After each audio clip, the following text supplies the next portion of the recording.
Budget 2026 आ चुका है और मार्केट के अंदर एक ही सवाल घूम रहा है, ये बजट वार्निंग है या अपॉर्चुनिटी। और सिर्फ ट्रेडर ही नहीं, आम आदमी भी पूछ रहा है टैक्स कितने इनकम तक नहीं लगेगा, मिडिल क्लास को क्या रिलीफ मिला है।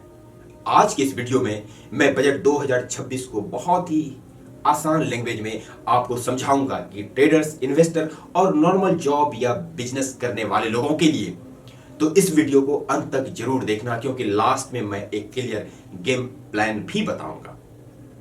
बजट 2026 का ओवरऑल मैसेज की बात करें तो सबसे पहले एक बात क्लियर कर लेते हैं कि बजट सिर्फ नंबर नहीं होता है, बजट डायरेक्शन होता है। गवर्नमेंट बताती है कि कहां पे पैसा डाला जाएगा, कहां से पैसा निकाला जाएगा और किसको प्रायोरिटी देगी। इसी डायरेक्शन से मार्केट और कॉमन आदमी दोनों का फ्यूचर डिसाइड होता है। सबसे इंपॉर्टेंट सवाल, टैक्स किस इनकम तक नहीं लगेगा।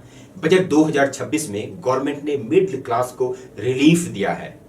स्टैंडर्ड डिडक्शन और रिबेट को मिलाकर लो और मिडिल इनकम ग्रुप के लिए टैक्स बर्डन कम हुआ है। मतलब जो लोग सैलरी या छोटा बिजनेस करते हैं उनके हाथ में पहले से ज्यादा पैसा बचेगा, इतना आप समझ सकते हैं।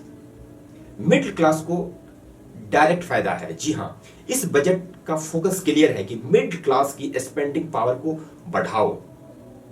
जब लोग ज्यादा स्पेंड करेंगे तो इकोनॉमी चलेगी, बिजनेस चलेगा और जॉब क्रिएट्स होंगे। इसलिए मिडिल क्लास को थोड़ा सा प्रमोट किया जा रहा है इस बजट में। लोन, एजुकेशन और होम बायर्स की बात करें तो होम लोन, एजुकेशन लोन और स्मॉल बिजनेस लोन को सपोर्ट मिलता हुआ दिख रहा है। इसका मतलब सिंपल है, घर लेना, पढ़ाई करना या छोटा बिजनेस शुरू करना थोड़ा आसान हो सकता है। इस बजट का महंगाई और डेली लाइफ पे असर की बात करें तो गवर्नमेंट का फोकस है महंगाई को कंट्रोल में रखना। जब इंफ्रास्ट्रक्चर और सप्लाई स्ट्रांग होती है तो लॉन्ग टर्म में डेली लाइफ का प्रेशर भी कम होता है। यानी बजट का इफेक्ट दिन में नहीं लेकिन धीरे धीरे घर के बजट में भी दिखाई देता है। इसलिए सरकार का कोशिश है कि बजट को थोड़ा सा आसान किया जाए ताकि डेली लाइफ में इसका असर ना दिखे।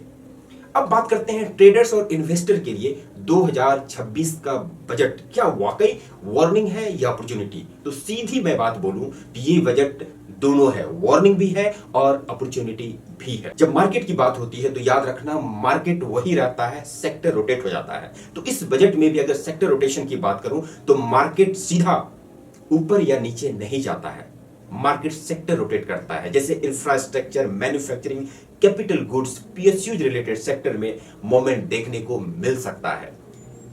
लेकिन जो लोग ट्रेडिंग रेगुलर कर रहे हैं उनको मैं कहूंगा कि ट्रेडिंग मिस्टेक्स जो आपको यहां पे अवॉइड करना है, और आज आपने दिन भर ट्रेडिंग कर भी लिया होगा तो आप इससे मैच करना कि शायद आपने ये गलती किया होगा, कर चुके होंगे कि बजट के दिन या बाद में सबसे कॉमन गलती होती है ओवर ट्रेडिंग। न्यूज को देख के ट्रेड ले लेना, बिना स्टॉप लॉस का एंट्री कर लेना और जल्दी पैसा कमाने की सोच, ये सब आपके अकाउंट के लिए डेंजरस है। इसलिए स्मार्ट ट्रेडर माइंडसेट की बात करें तो जब बजट आ जाता है, यानी आज आ चुका है बजट, तो यहां पे स्मार्ट ट्रेडर्स जो होंगे वो बजट को प्रिडिक्शन नहीं करता है कि बजट होगा ऐसा होगा, वो प्राइस एक्शन को फॉलो करता है। मार्केट जो बोले बस वो सुनो। बजट सिर्फ एक ट्रिगर है, याद रखना बजट सिर्फ एक ट्रिगर है, फाइनल डिसीजन हमेशा चार्ट देता है। इसलिए जब आप ट्रेडिंग कर रहे हो तो अपने चार्ट को फॉलो करो। अगर ओवरऑल देखा जाए बजट का, 2026 बजट का ओवरऑल देखा जाए तो मैसेज सिंपल है, आम आदमी के लिए थोड़ा रिलीफ, थोड़ा सपोर्ट और फ्यूचर पे फोकस। ट्रेडर्स और इन्वेस्टर की बात करें तो वंस अगेन यहाँ पे ट्रेडर्स को पेशेंस, डिसिप्लिन और राइट सेक्टर सिलेक्शन करना होगा। अगर आप प्लानिंग के साथ चलोगे तो ये बजट वार्निंग नहीं अपॉर्चुनिटी बन सकता है। आपको क्या लगता है, बजट 2026 अपॉर्चुनिटी है या रिस्क? कमेंट में लिखें।